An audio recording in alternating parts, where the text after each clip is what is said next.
Урматтуу мекендештерим, бардыгыңыздарга белгилүү болгондой, өлкөбүздө президенттик шайлоо жараяны жүрүп жатат.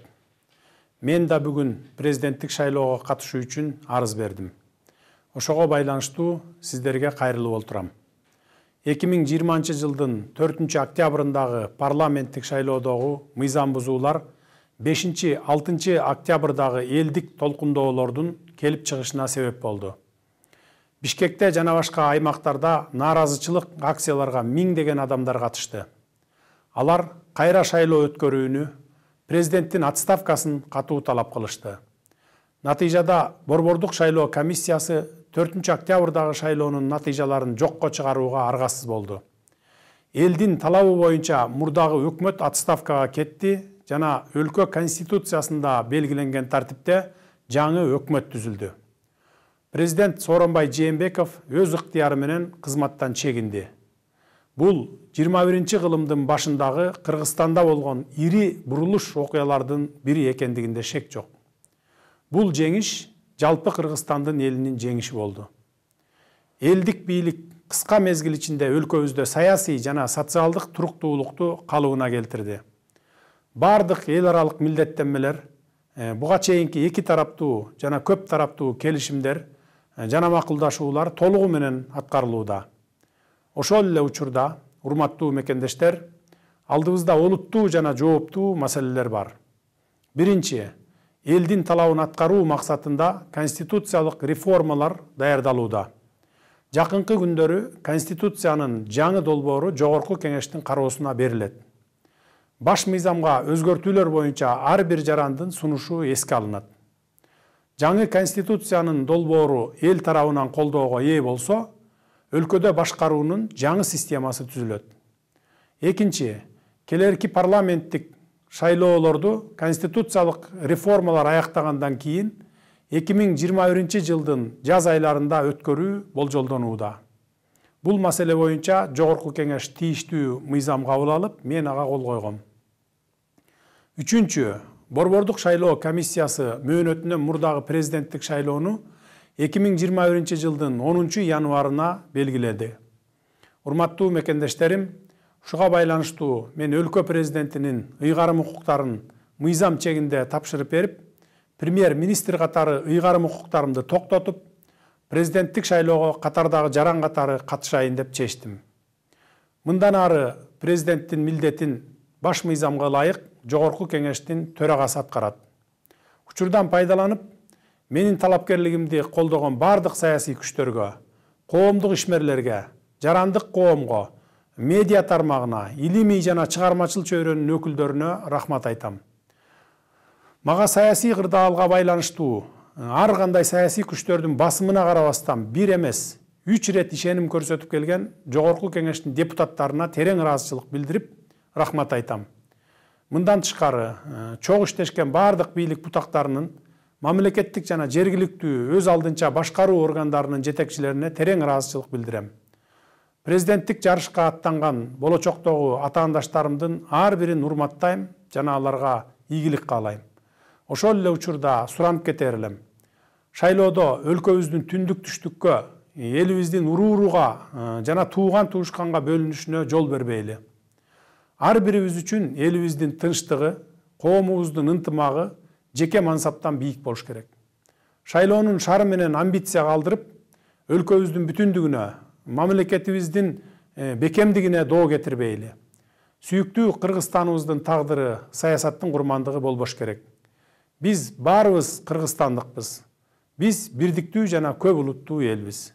Биздин саясий көз караштарыбыз ар башка, бирок көздөгөн түпкү максатыбыз бирөө гана. Ал сүйүктүү мекенибиз Кыргызстандын жаркын келечеги. Бардык мекендештериме бекем ден соолук, узун өмүр, бакубат турмуш каалайм.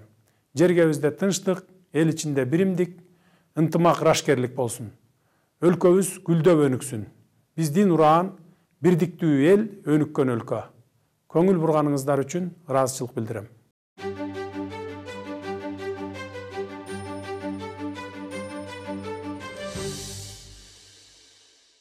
Дорогие соотечественники, как вы знаете, в нашей стране идет процесс подготовки к президентским выборам.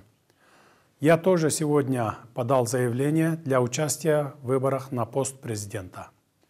В этой связи я обращаюсь к вам. Массовые нарушения законодательства во время парламентских выборов стали причиной народных волнений 5-6 октября. В акциях протеста в городе Бишкек и других регионах участвовали тысячи людей. Они потребовали проведения повторных выборов и отставки президента. В результате Центральная избирательная комиссия была вынуждена отменить результаты выборов 4 октября. По требованию народа прежнее правительство ушло в отставку, и в порядке, определенном в Конституции, было сформировано новое правительство. Сооронбай Жээнбеков добровольно сложил с себя полномочия президента. Несомненно, это был одним из судьбоносных событий в Кыргызстане в начале 21 века. Эта победа стала победой всего народа Кыргызстана. Народная власть за короткое время восстановила стабильность в общественно-политической жизни страны. Все международные обязательства, а также подписанные к настоящему времени двусторонние и многосторонние соглашения и договоры выполняются в полном объеме. В то же время, дорогие соотечественники, у нас есть очень важные и сложные задачи, которые нам нужно решить, не откладывая. Во-первых, идет подготовка к конституционной реформе. В ближайшие дни проект новой Конституции будет подготовлен. Его внесут на рассмотрение Жогорку Кеңеша. При рассмотрении изменений в основной закон будут учтены предложения каждого гражданина страны. Если проект новой Конституции будет поддержан народом, в стране будет создана новая система правления. Во-вторых, как известно, Жогорку Кеңеш принял соответствующий закон, и я его подписал. Согласно ему, следующие парламентские выборы планируется провести весной 2021 года, после завершения конституционных реформ. В-третьих, Центральная избирательная комиссия назначила досрочные президентские выборы на 10 января будущего года.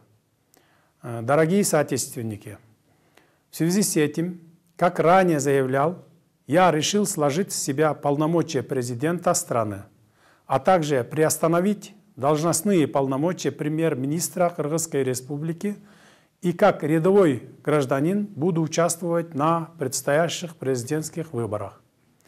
Далее обязанности президента Кыргызской Республики согласно основному закону будет исполнять Төрага Жогорку Кеңеша. Хочу поблагодарить все политические силы, общественных деятелей, представителей гражданского общества, медиасферы, научной и творческой интеллигенции, поддержавших мою кандидатуру. Выражаю большую благодарность депутатам Жогорку Кеңеша, которые, учитывая сложившуюся политическую ситуацию, несмотря на давление различных политических сил, трижды оказали мне доверие. Помимо этого, благодарю руководителей всех ветвей государственной власти, государственных и местных органов за совместную работу. Ко всем своим будущим оппонентам отношусь с уважением и желаю им успеха. В то же время призываю не допустить разделения страны на север и юг, на регионы или родственников. Сохранять мир и стабильность в стране, интересы народа и государства ставить выше личных амбиций. Мир в стране, единство народа и безопасность нашего общества – это самые важные вещи. Для нас всех судьба нашего государства и родного народа должны быть дороже всего. Мы все являемся кыргызстанцами. Мы единый и многонациональный народ. У нас разные политические взгляды, но наша цель одна – обеспечить светлое будущее нашей стране Кыргызстану. Желаю всем своим соотечественникам крепкого здоровья, долгих лет жизни и благополучия. Да будет мир, единство и согласие в нашем народе и в нашей любимой стране. Пусть процветает наше государство. Наш девиз – единый народ, развитая страна. Благодарю за внимание.